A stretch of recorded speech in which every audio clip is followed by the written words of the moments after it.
Hi guys. Okay, so today I want to show you how I'm making these little sort of vintage looking snowflakes, and they just come on this sort of slatted backer with a bracket, and then you have your stick which will make it stand up on your counter or wherever you're displaying it. So I'm just going to run through how I made these, sort of vintagey looking, because I wanted to use a white on white. Obviously you can use any color. I also did this one in like kind of a dark taupe color, but I wanted to show you the white on white.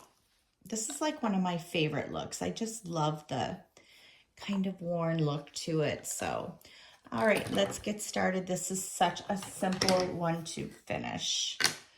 So the file will have your 3 top pieces. I've only got the 2 here in front of me. It's okay. I'll go grab the other one. So painting these is super easy. I use chalk paint. It just gives you a really nice coverage, but for these, we're not even looking for perfection. So I'll just put some in a bowl. I like to paint these with a foam brush instead of a regular brush. I don't want the brush strokes, and it's just really quick and easy with a foam brush. I'm just gonna put some in a bowl, and you really wanna squish out some of that paint. You don't want a lot on your brush. A dry brush approach is much better. It's really fast to just cover this piece. I'm not worried about paint getting on the sides, even though I want my sides the darker, laser cut. I don't want any paint on it. I do want the nice dark side, because I can just take a baby wipe and it'll come right off. So we're just going to cover, squish off a little bit of that paint. With a foam brush, you don't get the brush strokes, but you will get, the different lines when you overlap. So you just blend that out. Nothing to it.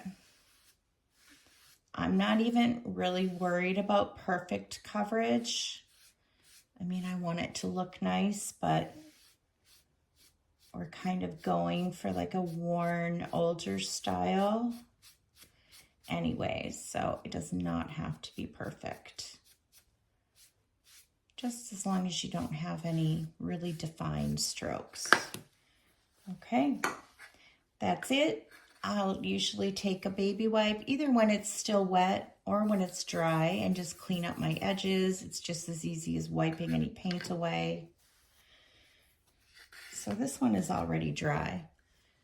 So then I'm going to take a little sander. This little sanding tool is great. You can get these on Amazon, and they come with all kinds of little replacement. They're all different grits, depending on how fine you want your sandpaper. This one, I think that's pretty fine. I'm going for something with a little more grit to it. Okay, well, I don't want that much grit. That one's very, I don't know, it's got a really, really gritty surface. So, okay, so something just in the middle. And I'm just going to go around my sides, and in a downward motion, I'm just sanding away the paint. I want it to look sort of uniformly worn. You can see that. I kind of make sure it's a little even all the way around. So I'm going to do that all the way around all of my pieces. And I do paint the fronts and the backs on these, just because it's really so quick and easy. Might as well have it all finished nicely. So let me just do this quickly. I know that's kind of an annoying sound on a video, so let me just quickly do this. Okay. So that's pretty good. Sometimes I'll even sand with a sanding block, not with this. Sand over the top of my piece, but I'm not worried about it. So now that we have that done, I'm just gonna kind of wipe it off. And to darken my edges, I use a lot of different products for my shading and distressing. I love these little distress inks, these Tim Holtz distress inks. They come in tons of colors. I use the black soot and the walnut stain, probably the walnut stain the most. So if you don't like getting your fingers all dirty, you can use one of these little daubers, but I don't really care, so I just stick my finger in it, and I'm just gonna go around my edges. My ink pad is actually needs some extra ink on it, so it's a little dry. You can buy the extra ink to refill them. So you can either use the ink pad and just go along the edge, or let's try this one. I just use my fingers, and it does stain a little bit, but it's okay. And I'm just gonna go around and darken my edges.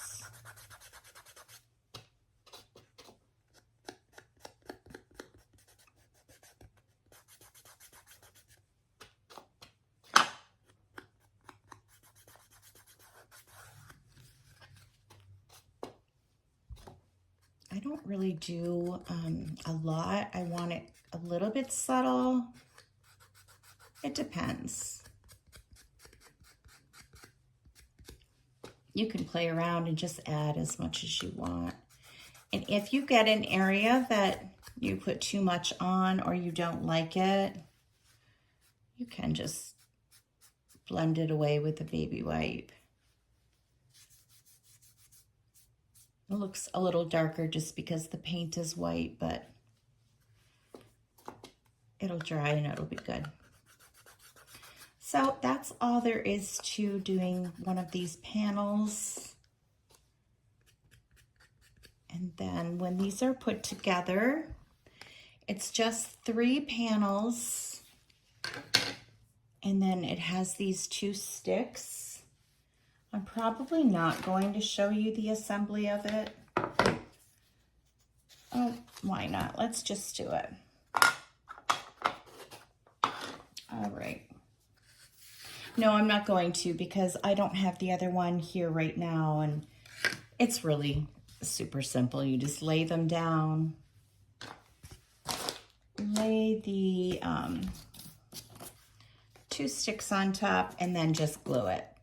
That's all there is to it. I'll show you how to make the bracket though. Okay, so that's just to show you how I like distress these little side panels. Let's get to the snowflake. So there's a couple different ways you can paint your snowflakes. I painted my board before I cut it. I just took a piece of MDF, did the same thing with the foam brush and the chalk paint, just brushed it across my board and just cut. Obviously I got a little bit of char from the laser. I don't care because that's actually going to be what I want. So that's one way to paint if you pre-paint your board, or you can just spray paint them, or whatever you like to do to paint. So I'm going to apply the same technique with going around all the edges of my snowflake. And I'm also going to take a sanding block and I'm going to just lay it flat and sand the whole thing. Move this so you can see. I'm going in a circular motion because I don't want really defined. Sometimes the sanding block will leave a, you know, like a scratch through it. I kind of want it more blended.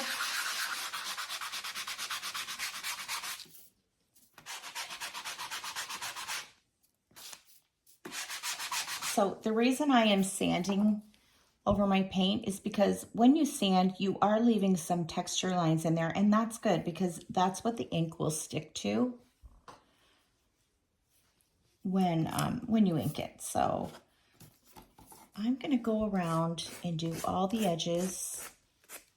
You can see how it's kind of wearing it away, and that's exactly what I want. Just giving it kind of a aged look. Okay, let me just pause the video and go ahead and finish just going around the edges on this. Okay, so I went around and just kind of lightly, or not really even lightly, sanded all my edges, and I also just went across the top. I'm not worried about these scratch marks because I like it and the ink will pick that up. Also, if you want to really get into finer detail, you can use one of these little detail sanders, but I don't want to be that perfect. So right now it's great. Okay, so again, I will take my distress ink. I'm just going to use my fingers, and I'm just going to go around my edges and get that worn away section to really pick up the ink.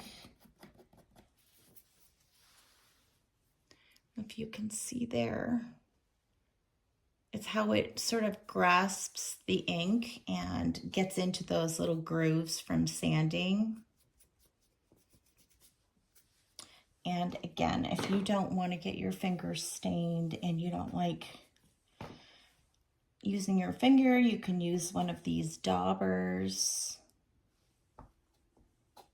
I think a big bag of them is pretty inexpensive on Amazon, and you can just go around. You don't want to go over the whole thing. You want to leave some of the white. Just kind of going around your edges. This is really just preference, what you like it to look like.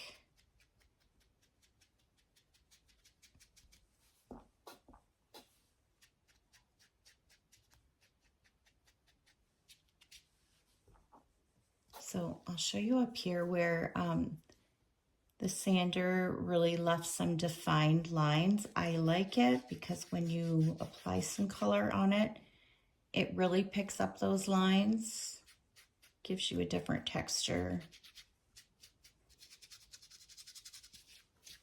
So I would just play with this until it's kind of just how I like it. I like really dark edges, so I would go around and just apply a lot more just on the edge.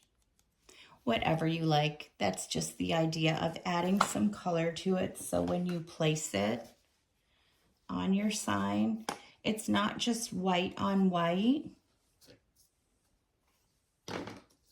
And it does, the file will have a spacer piece, so if you want this to stick up a little bit, which I do, I don't want it flush with the sign, it's going to stick up just a little bit. Okay, so that is how I color these. And let me just do a quick tutorial on how to use the bracket to make it stand.